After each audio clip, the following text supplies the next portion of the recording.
The best part is that as painful as this is, you get ice cream afterward.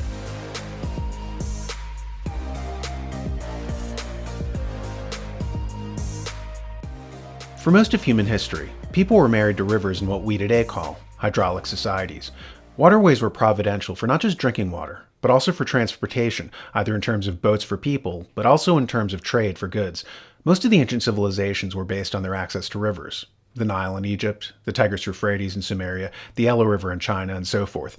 With the domestication of the horse by Indo-European tribes, however, human beings could decouple from waterways and travel over vast areas of land for the first time. Indo-European horsemen lived in Central Asia and would eventually create the Silk Road from Anatolia all the way to China. It was only natural that the first postal systems would coincide with these horsemen. In Iran, there's something called the Ulus Mound. It's from 2,500 years ago, and archaeologists believe that it contains the remains of an ancient post office. Even into recorded history, Persia was known to have had a postal system very much like the old Pony Express in 19th century America. The Persian emperor Xerxes had a very famous postal system too that Herodotus describes.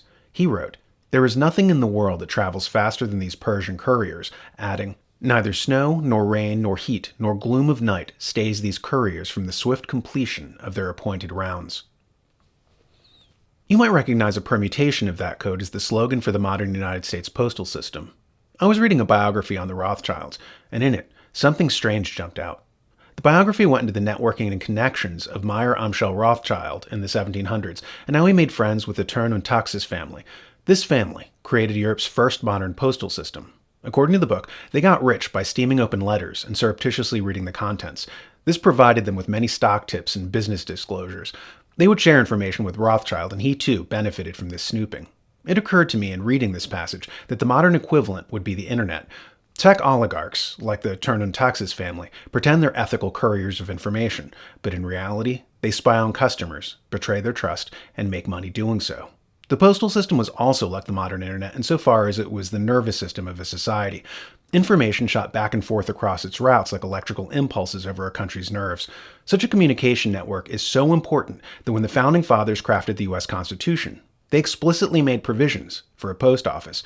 They knew, as a nascent country, they would never survive if they didn't control their communications. As a result, it's mentioned multiple times in the document. In fact, it's mentioned more than even the Army, which, by the way, the Founding Fathers didn't think was as critical as the postal system. Ben Franklin, by the way, was our first Postmaster General.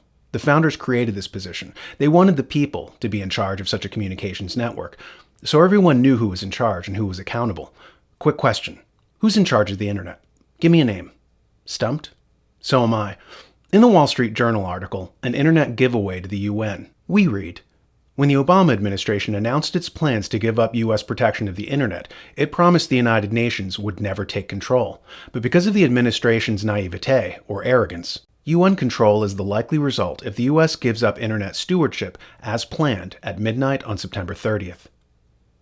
So Barack Obama, as one of his last acts upon leaving the White House, ceded all U.S. control over the internet. What country gives up control over its own communication system? Did the Persians? The Greeks? The Romans? Did the Founding Fathers in America outsource their postal system to, say, Brazilians? No. This is critical infrastructure and is utterly necessary to the sovereign of a state. The founders thought it was far more important than even an army. See Ted Cruz talk about it here. Today, our country faces a threat to the internet as we know it. In 22 short days, if Congress fails to act, the Obama administration intends to give away control of the internet to an international body akin to the United Nations. I rise today to discuss the significant irreparable damage this proposed internet giveaway could wreak not only on our nation, but on free speech across the world. When the Constitution set forth the blueprints for America, it says, in Article 1, Section 8, that part of what it's setting out to do is to ensure the general welfare. It then gives a number of bullet points for what this means. There's the coinage of money, the regulation of trade with foreign countries, punishment of counterfeiters, and so forth. But one of the chief initiatives to ensure the general welfare was the establishment of a post office and post roads. So even our road systems were crafted with a view to how they would abet a postal system. Imagine the shock of the Founding Fathers if they'd been told that an outgoing president gave away all this critical infrastructure. He would kind of seem even worse than incompetent. Such an act would suggest nothing less than sabotage. CNN's Fareed Zakaria, in his book, The Post-American World, called Obama the first post-American president. He initially explained this by saying that Obama was a global figure and not really shaped by America's history or culture, nor particularly loyal to it as a nation-state. We all assumed post-American meant after-American, but now, seeing what he did to the new technological postal system, things are coming into darker shape. Post-American is taking on a sinister double meaning. If you're a conservative and a Christian who loves America and hates communism, have we got a show for you. The Ben Armstrong Show, presented by The New American, is a show filled with political commentary based on what's happening in America today. Check it out on thenewamerican.com.